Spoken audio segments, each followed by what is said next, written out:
지난 시간에는 개인의 예배는 하나님 앞에 어떻게 할 거냐, 그것을 우리가 좀 살펴봤어요. 그리고 오늘 31장은 하나님께서 이스라엘의 원수인 미디안에 대해서 원수를 갚아라, 그렇게 말씀하세요.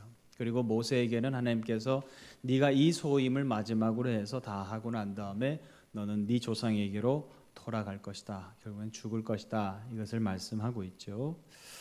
모세로서는 제일 마지막으로 지휘하는 가장 큰 전쟁입니다. 사실 오늘 말씀은 민수기 25장의 말씀의 마무리의 말씀입니다. 무슨 말인가 하니, 오늘 말씀에서도 잠깐 나왔지만 여러분, 민수기 25장에 무슨 사건이 있었죠? 바알부올 사건이 있었습니다. 그죠? 그래서 이스라엘 백성들이 모압 여인들과 그들의 어떤 자기들의 그 바알을 섬기는 종교 행사에 대규모로 참여했고 거기에서 음란한 짓을 벌였어요.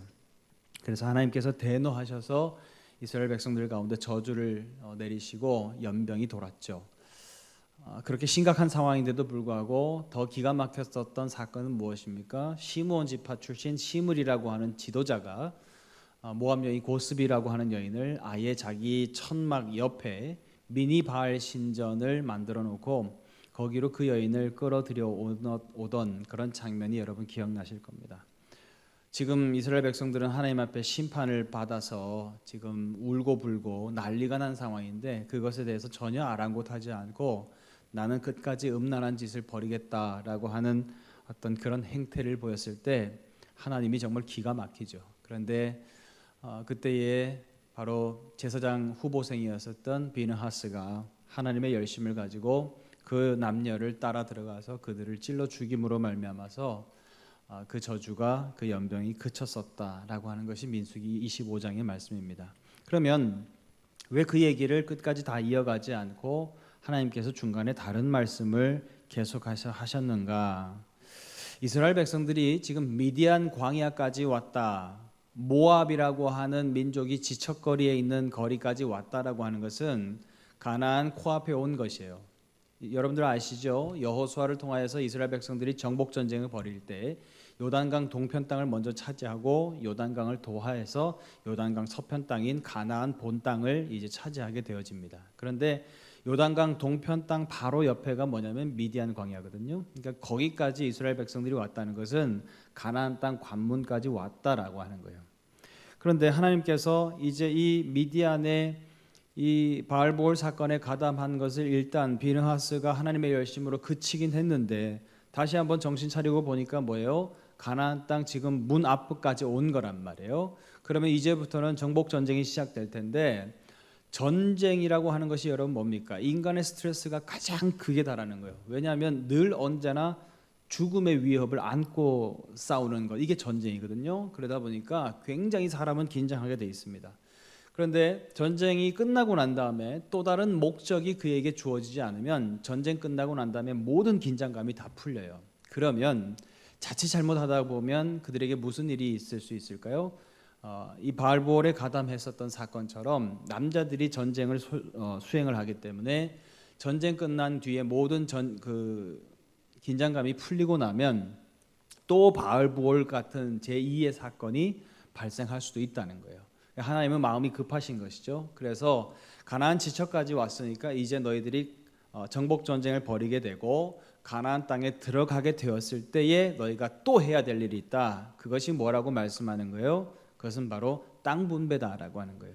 그래서 땅 분배를 하려면 무엇이 필요합니까? 인구조사가 필요하죠. 그래서 26장에 보면 인구조사가 나오고, 또 가나안 땅을 차지한다라고 하는 것은 남자들만을 기준으로 해서 땅 분배가 이루어지는 것이 아니라 믿음으로 되어지는 것이다. 여자들도 믿음으로 그 싸움을 하는 것이기 때문에 여자들에게 대한 어떤 기준도 마련되어져 있어서 그 땅이 정확하게 분배돼야 된다. 그렇게 생각하시니까 27장에 가서 뭐예요? 슬로브앗의 딸들의 이야기가 나오는 겁니다. 그리고 28장, 29장에 가서 이제 너희들은 예배를 준비해라. 1년치 예배에 대해서 말씀하고, 30장에 가서 이제는 개인의 예배는 어떻게 할 거냐, 그것을 하나님께서 말씀하는 거죠. 그러니까 너희가 정복 전쟁을 끝냈다고 해서 그것이 끝이 아니라 정복 전쟁 이 다음에 또 다른 목표가 있다. 그것이 무엇이냐? 땅 분배다. 그리고 땅 분배 이루어지고 나면 너희들은 이제 본래의 소임인 예배하는 백성이 되어라 라고 하는 것을 하나님께서 일러주시는 거예요. 이걸 미리 일러줘야 전쟁 끝나고 난 다음에 긴장이 완전히 풀리지 않고 또 다른 우리의 소임이 있으니까 그것을 향해서 앞으로 나아갈 수 있다. 이것을 하나님이 판단하신 거예요. 그래서 일단락되어진 바알보올 사건을 일단 잠시 접어두고 가나안 땅에 들어갔을 때 제일 먼저 해야 될 일이 무엇이냐라고 하는 것을 먼저 일러주신 거죠. 자, 지금까지 그렇게 말씀을 일러주시고 난 다음에 마무리 짓지 않았었던 그 바알보올 사건을 오늘 완벽하게 내가 마무리 짓겠다. 그렇게 하나님께서 말씀하시는 거예요. 그래서 이스라엘의 원수 그들 미디안에게 갚아라 말씀하시는데 오늘도 전쟁의 선두에 누가 나가냐? 비느하스가 나가요. 민수기 25장의 바알보올 사건의 영웅이죠. 비느하스를 하나님께서 다시 부르셔요. 그가 물론 제사장이기 때문에 당연히 나팔수로 출전해야 되는 것은 맞지만 어떻게 보면 하나님께서 비느하스를 네가 어떻게 보면 첫 단추를 잘 낀 전쟁이기 때문에 오늘 마무리까지 이것을 완벽하게 좀 하여라 라고 하는 것이 비느하스에 대한 하나님의 주문이에요. 비느하스는 하나님에 대한 열심이 있었던 사람이기 때문에 예 하나님 제가 그렇게 하겠습니다 라고 하면서 전쟁의 위험한 상황임에도 불구하고 가장 앞서서 나팔수로 그가 참전을 하게 됩니다. 일종의 제사장이니까 군종 장교죠. 군종 장교로서 그렇게 이 전쟁에 참여를 합니다. 자, 그렇다면 하나님께서 왜 이렇게까지 미디안을 원수라고 표현을 하실까? 왜 이렇게 그들을 잔인하게 죽이라고 하실까? 왜 이렇게 하나님께서 그들을 정말로 이렇게 잔인하게 대하실까? 무엇 때문일까? 이것은 바로 전승을 따르는 것인데요. 여러분 그 바알보올 사건을 뭐라고 바라보느냐면 그 이전에 여러분 무슨 사건이 있었냐? 발락이라고 하는 왕이 발람이라고 하는 선지자를 고용을 하여서 이스라엘을 저주하려고 했었던 사건. 여러분 그걸 기억하실 겁니다. 왕이 공식적으로 선지자를 고용을 하여서 이스라엘 백성들에게 저주를 퍼붓는다. 여러분 이게 뭐예요? 공식적인 전쟁이에요. 그죠?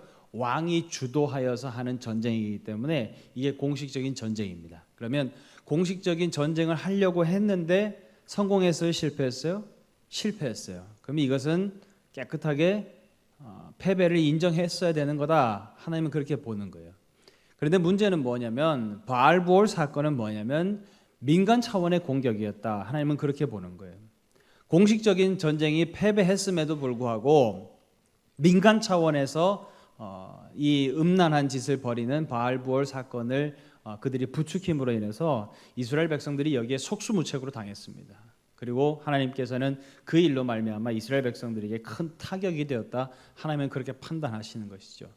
그러니까 왜 하나님께서 미디안을 원수로 여기느냐? 미디안은 공식적인 전쟁에 패배했음에도 불구하고 그 패배를 인정하지 않고 민간 차원에까지 이 전쟁을 확대시켜서 이스라엘 백성들을 멸망시키려고 하는 단순한 정치적인 적이 아니라 단순히 군사적인 적이 아니라 아예 완전히 민간 차원의 종교적인 그들은 우리의 대적이다. 하나님은 그렇게 보는 거예요. 그렇게 해서 이스라엘 백성들에게 원수가 되는 미디안이다. 그렇게 하나님께서는 규정을 하시고 아예 정예병 100만 명 가운데에서 딱 지파 12지파 중에서 1000명씩 딱 정확하게 정예병을 착출을 해서 12,000명의 군사를 보냈고 미디안을 철저하게 응징해라. 하나님께서 그렇게 주문하신 것, 그것이 오늘 본문의 말씀입니다.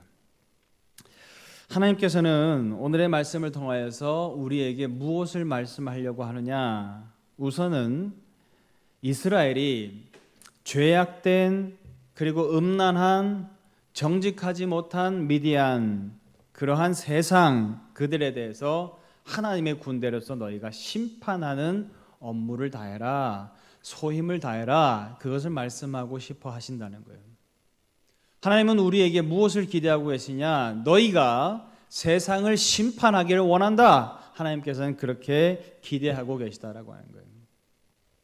그리고 하나님께서는 어떻게 심판하기를 원해요? 그들을 아주 강력하게 응징하기를 원하신다라고 하는 거예요.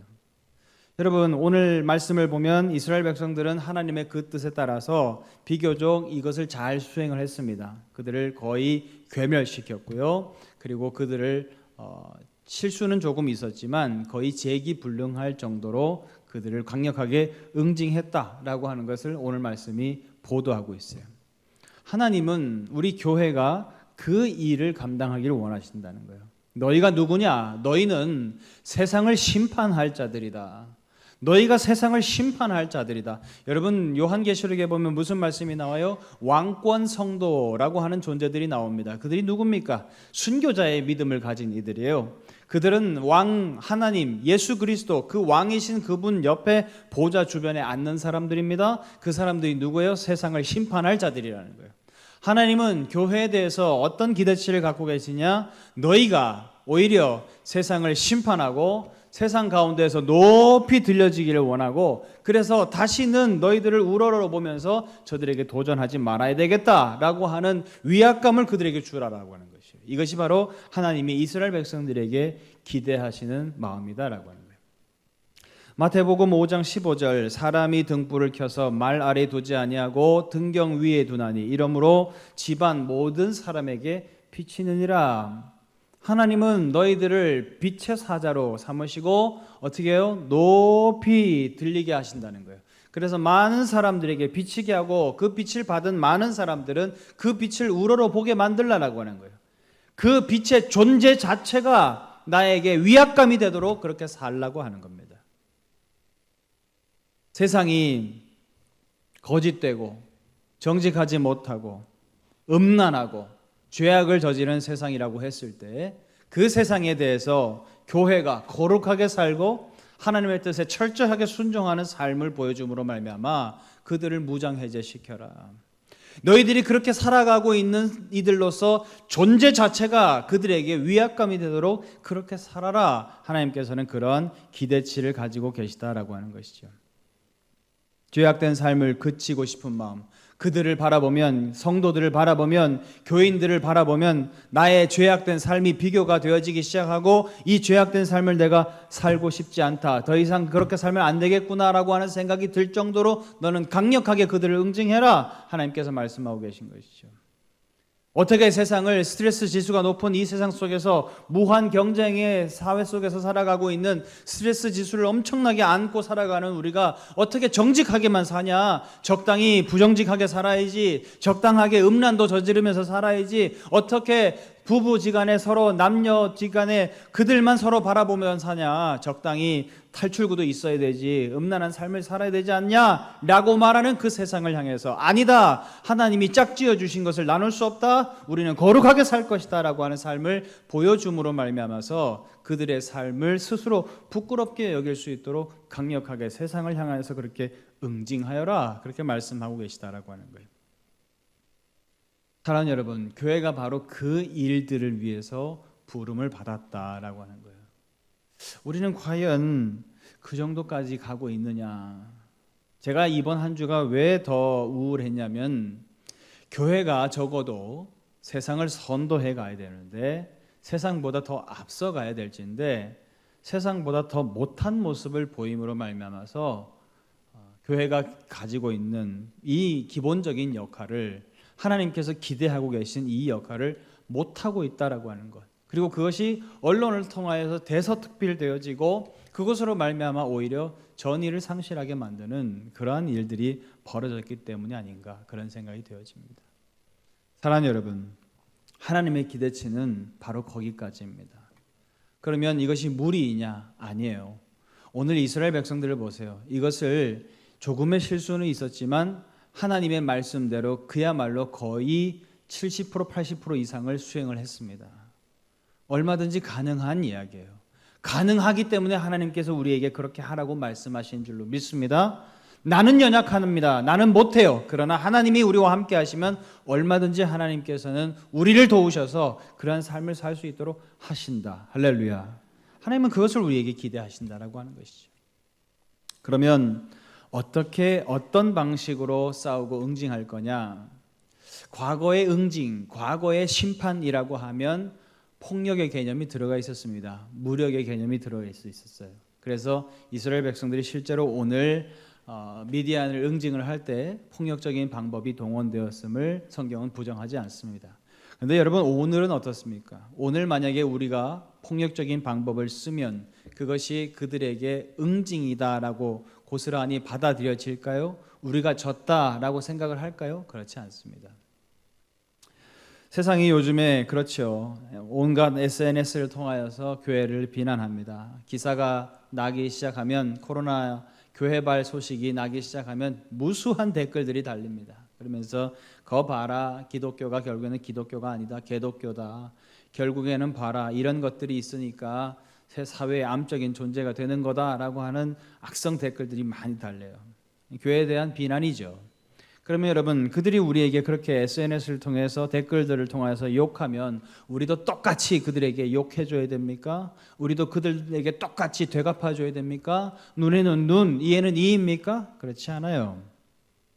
세상이 우리에게 제재를 가하고 세상이 우리를 꽁꽁 묶어두려고 하면 얼마든지 묶여줘야 되는 것이죠. 세상이 우리에게 제재를 가하면 얼마든지 그 제재를 받아들여야 되죠. 세상이 우리를 죽어라라고 하면 예, 죽겠습니다라고 해야 되는 거죠. 이게 바로 순교자의 믿음이죠. 여러분, 과거의 심판은 곧 무력이었습니다. 그러나 지금은 이것은 폭력일 뿐이에요. 여러분, 예수님은 어떻습니까? 이것에 대해서 정확하게 너희들의 어떤 목소리를 내라라고 예수님은 말씀하세요. 거짓된 삶을 살아가는 종교 지도자들에게 예수님은 뭐라 그랬습니까? 분명히 그것을 지적했어요. 독사의 자식들아, 그것은 회칠한 무덤이다. 그것은 거짓이다. 그것은 정직하지 못한 부정직이다. 예수님께서 말씀하셨어요. 그러나 그들이 제재를 가해오고 그들을 십자가에 달려고 죽이려고 하실 때는 날 죽여라 라고 하셨던 분이 예수님이세요. 여러분, 간음하다가 잡혀온 여인이 있었습니다. 모든 사람들이 다 그를 정죄하고 그를 죽이려고 했습니다. 누구든지 죄 없는 자가 돌로 그를 쳐라라고 하셨어요. 그리고 모든 사람들이 다 돌을 내려놓고 다 갔습니다. 용서하신 것이죠. 그런데 예수님은 그 여인에게 마지막에 분명히 짚고 넘어졌어요. 무엇입니까? 다시는 이런 죄를 짓지 말아라. 이것은 죄다. 이것은 음란이다 라고 하는 것을 분명히 그에게 지적하셨다라고 하는 거예요. 예수님은 그런 삶을 사셨습니다. 세상에 대해서 분명한 교회의 목소리를 내셨어요. 이것은 죄다, 이것은 정직하지 못한 것이다, 이것은 거짓이다, 이것은 회칠한 무덤이다, 이것은 교회가 아니다, 그렇게 말씀하셨어요. 그러나 세상이 오히려 그것을 역으로 복수해오고 응징을 가해올 때는 그렇게 해라, 오케이, 내가 십자가에 달려서 죽음을 선택한다 할지라도 나의 뜻은 절대로 굽히지 않을 것이다. 예수님은 그 삶을 사셨어요. 그런데 그 삶이, 그의 죽음이 꼭 말씀과 똑같죠. 다시 한번 제가 말씀드립니다. 마태복음 5장 15절 16절, 사람이 등불을 켜서 말 아래 두지 아니하고 등경 위에 두나니 이러므로 집안 모든 사람에게 비추니라. 예수님은 마치 등경 위에 등불처럼 십자가에 높이 달리셨어요. 16절, 이같이 너희 빛이 사람 앞에 비치게 하여 그들로 너희 착한 행실을 보고 하늘에 계신 너희 아버지께 영광을 돌리게 하라. 강력한 세상을 향한 응징이죠. 사람들은 예수님의 그 시체를 보는 순간 그들은 충격을 먹었죠. 그러나 예수님의 그 죽으심은 오히려 세상을 향한 강력한 응징이 되었습니다. 무엇입니까? 나는 절대로 하나님의 뜻에 대해서 순종하면서 살겠다고 하는 내 뜻을 절대로 굽히지 않을 것이다. 차라리 내가 죽임을 당한다 할지라도 나는 절대로 이 뜻을 굽히지 않을 것이다. 예수님의 그 강력한 메시지는 강력한 복수가 되었습니다. 사람들에게 충격이 되었어요. 예수님의 시체를 본 사람들은 그들의 뇌리 속에 분명히 기억할 겁니다. 그가 어떻게 살았는지, 그가 어떻게 하나님의 뜻에 순종했는지 그들은 분명히 충격을 먹었을 거예요. 어떻게 됐습니까? 결국에는 예수님의 그 삶을 따라가는 많은 제자들이 그 사건을 통해서 더 확장되어지는 것을 성경은 우리에게 말씀하고 있습니다. 일부 기독교 보수단체들이 세상이 우리에게 비난한다, 세상이 우리를 대적한다, 세상이 종교 탄압을 가하고 있다라고 말하면서 우리들도 맞대응해야 된다, 우리들도 똑같이 그들을 비난하자, 우리들도 목소리를 더 크게 내야 된다, 우리도 더 강력한 힘으로 그들을 맞대응을 하려면 기독교 정당이 있어야 된다라고 하는 이들이 일부 있습니다. 여러 가지 복잡한 상황 속에서 그러한 것들이 만들어진다라고 하는 것을 저도 인정합니다. 그러나 주님이 그것을 좋아하실까라고 하는 거예요. 이미 기독교는 많은 기득권을 가진 권력이 되었습니다. 기독교 안에 대통령, 장로 대통령도 나왔고 기독교 안에 무수한 국회의원들이 있습니다. 말 그대로 권력을 가진 이들이에요. 그런데 그러한 이들에게 주님이 우리가 무엇을 말씀하실까라고 하는 거예요.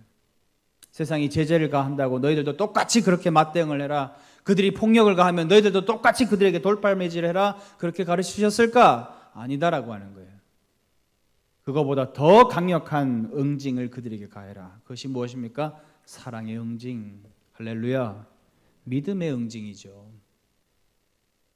여러분, 부부지간에 살다가 부부싸움 하시고 갈등 겪을 때가 있죠. 그러면 어떤 때는 정말 살맛대고 살아가는 사람이니까 정말 내 분신처럼 여기다가도 정말 다시는 얼굴도 보기 싫은 상황까지 가는 그러한 상태가 반복되어지는 거, 이게 부부 생활인 것 같아요. 그러면 여러분, 제가 제일 정말 잔인하게 복수할 수 있는 법을 하나 가르쳐 드릴게요. 무엇이냐면, 내가 죽어서까지 내 사랑이 그리워서 괴롭게 살아갈 수 있도록 그를 사랑해 주세요. 할렐루야. 여러분, 그것이 진짜 복수입니다. 내가 가고 난 다음에 그 사람이 평상시에 내게 베풀었었던 사랑의 손길들, 언제나 나를 위해서 먼저 우선해서 나를 위해 줬었던 기억들, 그러한 추억들이 너무너무 강력하게 남아있어서 도저히 이 세상을 힘들어서 못 살겠다고 할 정도로까지 그에게 사랑을 베푸세요. 여러분, 그게 진짜 복수입니다. 예수님은 오늘 우리에게 그 삶을 가르쳐 주셨다고 하는 것이에요. 세상을 응징해라. 강력하게 응징해라. 다시는 너희들을 넘보지 못하도록, 다시는 너희들에게 도전을 못하도록 그렇게 응징해라. 사랑으로 응징해라. 믿음으로 응징해라. 순종으로 응징해라. 그렇게 하나님은 우리에게 가르치시고 계시다고 하는 거예요. 오늘 말씀이 구약의 말씀이기 때문에 폭력적인 것이 들어간 것은 분명 사실이지만 이것을 분명히 주님께서는 적용하실 때 그렇게 적용하시지 않았다라고 하는 것이에요. 사랑하는 여러분, 바로 오늘 하나님께서는 우리 교회에 대해서 그것을 기대하고 계십니다. 너희들은 세상을 심판할 자들이다. 너희들은 세상을 응징할 자들이다. 너희들은 그것을 위해서 부르심을 받은 하나님의 제자들이다. 그것을 잊지 말아라. 그렇게 말씀하시는 것이죠.